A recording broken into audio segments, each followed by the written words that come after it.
మనం మనోళ్ళ దగ్గరే కొనాలి, ఇంకో మతమోడి దగ్గర కొనకూడదని చెప్తున్నాడు ఒక ఆయన. ఏంటట? మనం ఏమైనా కొంటే ఎవరి దగ్గర కొనాలి?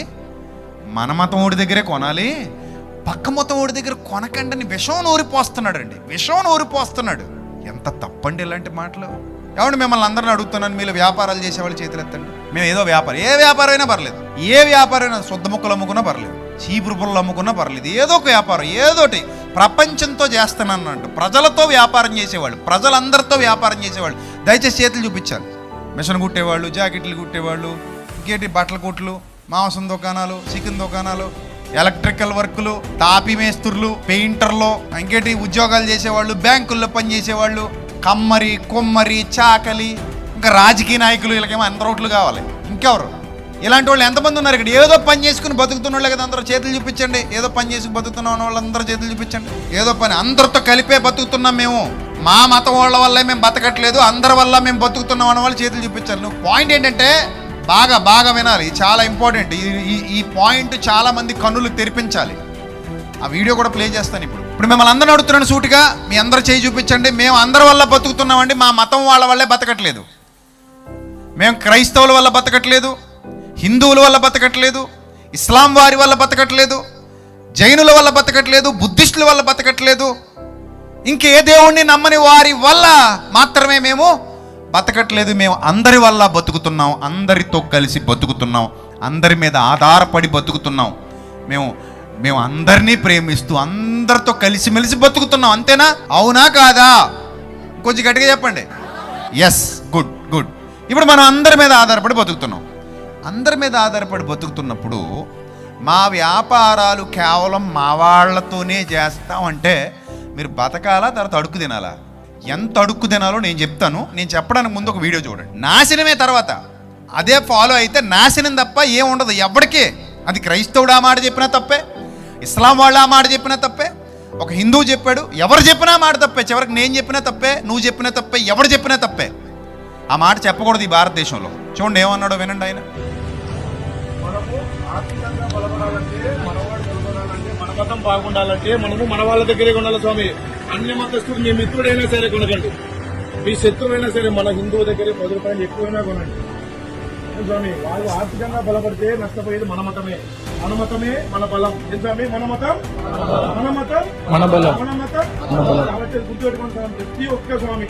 మీరు టెంకాయ కొంటున్నా, పూలు కొంటున్నా, ఎందుకంటే సగం సమాజము మిగతా మన ఐతత్వము సనాతనం కాకుండా మిగతా సమాజం అంతా బతుకుతా ఉండేది మన మూలంగా, మన ఆర్థిక మూలాల ఇదే. మనం కొంటేనే వాళ్ళ బతుకు, మనం పూలు కొంటేనే వాళ్ళ బతుకు, మనం ఆయిల్ కొంటేనే వాళ్ళ బతుకు. కానీ ఆఖరికి హిందూ మతం మీద విషయం కక్కే మతాలు ఉన్నాయి. కాబట్టి గుర్తు పెట్టుకుంటాం ప్రతి ఒక్కరు మతం అనేది గుర్తు పెట్టుకుంటాం. కులంతో పని లేదు ఇక్కడ. మనం మన దగ్గరే ఉండాలి. దయచేసి అందరూ గుర్తు పెట్టుకుంటాం. ఇది ఎంత తప్పంటే ఈయన మాట్లాడిన మాటలు స్వాములు కూడా ఒప్పుకోవట్లేదు దీన్ని. నిజంగా మా ఏరియాలో కొంతమంది స్వాములు ఉన్నారు, మా ఫ్రెండ్స్ ఉన్నారు, మాలేసుకున్న వాళ్ళు, చాలా మంచోళ్ళు. వాళ్ళు కూడా ఒప్పుకోవట్లేదు. నిన్న ఆ వీడియో ఆ స్వామే నా కొత్తను షేర్ చేసి అన్నాడు, బ్రదరు ఎవరంటే ఇతను ఇలా మాట్లాడుతున్నాడు, మా ఓడేనా అన్నాడు. నేను అన్నాను, మీ ఓడు కాదురా నాయన, నువ్వు మంచోడు అన్నాను. నిజంగా ఇలాగా అన్నాను, నువ్వు మంచోడివి, మీ ఓడు కాదు, ఈయన ఎవరో, ఈయన విషం ఎక్కిస్తున్నాడు ప్రజలకి. కులంతో పని లేదన్నాడు. చూడండి అక్కడ, మన మతం మనకు ముఖ్యం, కులంతో పని లేదన్నాడు. కానీ పుస్తకాలన్నీ చదవండి, అసలు వివక్ష ఎక్కడి నుంచి వచ్చిందో మీకు అర్థమవుతుంది. ఇప్పుడు ఆ కులం పేరు పెట్టే కదా మా గుళ్ళోకి రావద్దని కొన్ని చోట్ల వెలేశారు. వెలేశారా లేదా? వెలేశారు. ఆ కులం పేరు పెట్టే మా గుళ్ళోకి రావద్దని వెలేసిన సందర్భాలు ఉన్నప్పుడు స్వామీజీలే ఒప్పుకున్నారు. అంతెందుకు గరికపాటి వారే ఒప్పుకున్నారు.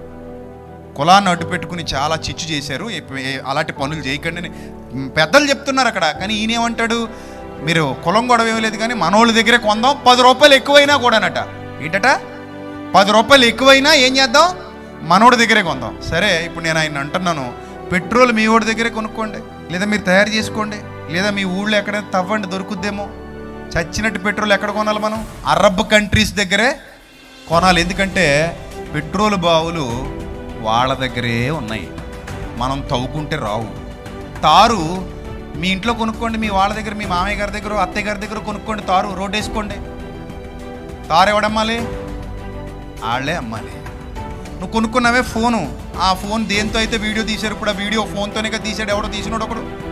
ఆ ఫోను మీరు తయారు చేసేసుకుని సొంతంగా మీరే పేటెంట్ తెచ్చుకొని మీరే వాడుకోండి, మీ వాడి దగ్గరే కొనుక్కోండి. కొత్త ఫేస్బుక్ ఒకటి పెట్టుకోండి మీరే. ఆడెవడ ఫేస్బుక్లో మనం వేసి మన వాడికి బిజినెస్ ఇవ్వడం ఏంటి? మన ఫేస్బుక్ మనం పెట్టుకుందాం, మన యూట్యూబ్ మనం పెట్టుకుందాం, మన వాట్సాప్ మనం పెట్టుకుందాం అంటాడా? అనగలడా? అనలేడు. రేపు పొద్దు నేను యాక్సిడెంట్ అయింది అనుకోండి రోడ్డు మీద, అప్పుడు మా వాడే రావాలి, మా డాక్టర్ దగ్గరికే తీసుకెళ్ళాలి, మా అంబులెన్సే రావాలి, మా రక్తమే ఎక్కించాలి, మేం తయారు చేసిన బిళ్ళలే వాడాలి, మేం తయారు చేసిన కాటన్తోనే రక్తం ఆపాలి, చివరికి మేం తయారు చేసుకున్న స్ట్రెచ్చర్ మీద, మేం తయారు చేసుకున్న ఇనప బల్ల మీద, మేం తయారు చేసుకున్న మంచం మీద, మేం తయారు చేసుకున్న లైట్లు మా కరెంటు మీద నన్ను ఎట్టాలి, మా ఆక్సిజన్ని నాకు ఎక్కించాలి, మా ఇంజక్షనే చెయ్యాలి, మా నర్సే కావాలి, ఈలోగా నువ్వు పోవాలి. మరి అంతే కదా, ఇవన్నీ వచ్చేలోగా నువ్వేమవ్వాలి? పోవాలి.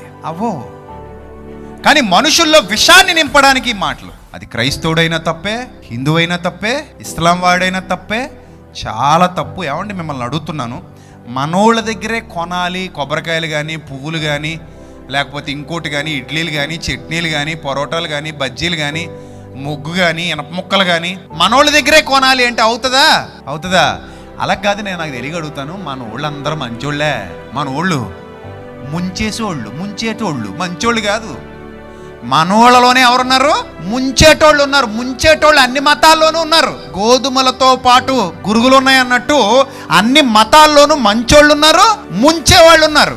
మనోళ్ళు అనుకుంటే మనోళ్ళు కాదా మోసాలు చేసేవాళ్ళు?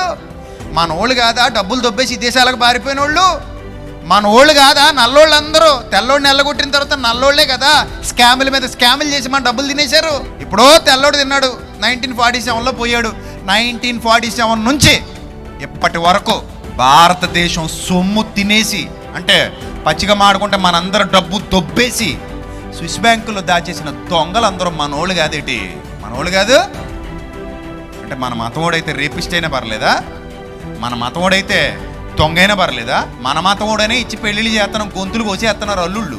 ఏం చేయమంటావు? మన మతం పిల్లని చెప్పి పెళ్లి చేసుకుంటున్నాం, చంపేస్తుంది. ఏం చేయమంటావు? తగువులు, గొడవలు, పంచాయతీలు ఒకటా రెండా? పోలీస్ స్టేషన్లు, కేసులు, గొడవలు, ఇడాకులు ఎన్ని మన మతోళ్ళనేగా, మన కులపోళ్ళనేగా. మీరేముట్లు? మీ ఉట్లే. ఏం చేద్దాం? ఏసేద్దాం సుట్లు, ఆ తర్వాత తోసేద్దాం మెట్లు మించి. అంతే. మన మన మన అనే ఒక దరిద్రాన్ని మనసులోకి ఎక్కించి ప్రజల్ని దారి తప్పించటం ఇదంతా కూడా చాలా తప్పండి. ఈ భావజాలం తీసేయండి. అందుకే నేను అంటాను, మనం క్రైస్తవులు, మనం హిందువులు, మనం ముస్లింలు అలాగ అనకూడదండి. మనందరం దేవుని పిల్లలం. మనందరం ఎవరి పిల్లలం? దేవుని పిల్లలం. కొంతమంది ఉగ్రవాదులు ఉంటారు, దేవుడి కోసం చచ్చిపోదాం, దేవుడి కోసం చంపేద్దాం అంటుంటారు. ఆ ఉగ్రవాదులు కూడా ఇలాగే విషయాన్ని నింపుతుంటారు. అలాగే క్రైస్తవ్యంలో కూడా కొంతమంది ఉన్మాదులు ఉన్నారు, లేరని నేను అన్నాను. హిందుత్వంలో ఇలాంటి ఉన్మాదులు ఉన్నట్టే క్రైస్తవ్యంలో కూడా అక్కడక్కడ కనబడుతుంటారు, ఇస్లాంలో కూడా అక్కడక్కడ కనబడుతుంటారు. ఉన్మాది ఏ మతంలో ఉన్నా వాడు మంచివాడు కాడు. దేవునికి దూరం చేసే భావజాలం ఇది, దేవునికి దగ్గర చేసే భావజాలం కాదు ఇది. మనోడి దగ్గరే కొనాలి, మనోడి దగ్గరే తీసుకోవాలి, అవ్వో అస్సలు అవ్వదు. కావాలంటే ప్రాక్టికల్గా ట్రై చేసి చూడండి. రేపటి నుంచి హోటల్ దగ్గర బోర్డు పెట్టండి, ఈ హోటల్లో క్రైస్తవులకు మాత్రమే ఇడ్లీలు అమ్మబడును, మా అన్నాడు నుంచి ఈగలు తోలు కొనబడును. ఎందుకంటే క్రైస్తవులందరూ నీ బోర్డు చూసి నీ దగ్గర రారు. వాళ్ళకు కూడా టేస్ట్ కావాలి, వాళ్ళకు కూడా క్వాలిటీ కావాలి, వాళ్ళకు కూడా క్వాంటిటీ కావాలి. ఇప్పుడు ఒకళ్ళ హోటల్లో చట్నీలు పాసిపోయి ఎడుతున్నాయి, ఆడు క్రైస్తవుడు. ఇంకో హోటల్లో చట్నీలు శుభ్రంగా ఉంటున్నాయి, టేస్ట్గా ఉంటున్నాయి, 10 రూపాయలకే 10 ఇడ్లీలు ఇస్తున్నాడు అనుకోండి, అతను హిందూ అనుకోండి. నువ్వు క్రైస్తవుడు హోటల్కి వెళ్తావా, హిందూ హోటల్కి వెళ్తావా? చెప్పు. హిందూ హోటల్కి వెళ్ళి ఏమని చెప్తా తెలుసా? సోదరా, నువ్వు నా మతం కాకపోయినా చాలా మంచోడు సోదరా, ఆడు మా మతమే సోదరా, నాతో పాటు చచ్చికొచ్చి నా పక్కనే కూర్చుంటాడు దొంగ అని అంటావా అనవా? అంటావు. అంటే అక్కడ క్వాలిటీ చూస్తున్నావు, క్వాంటిటీ చూస్తున్నావు, క్యారెక్టర్ చూస్తున్నావు, అంతే తప్ప మన మతం ఒకటి దగ్గరే కొందాం. చివరికి ఏమవుద్దో తెలుసండి, ఇది మత విద్వేషాలు రగిలి భయానకమైన స్థితిలోకి మనుషులు వెళ్ళిపోతారు.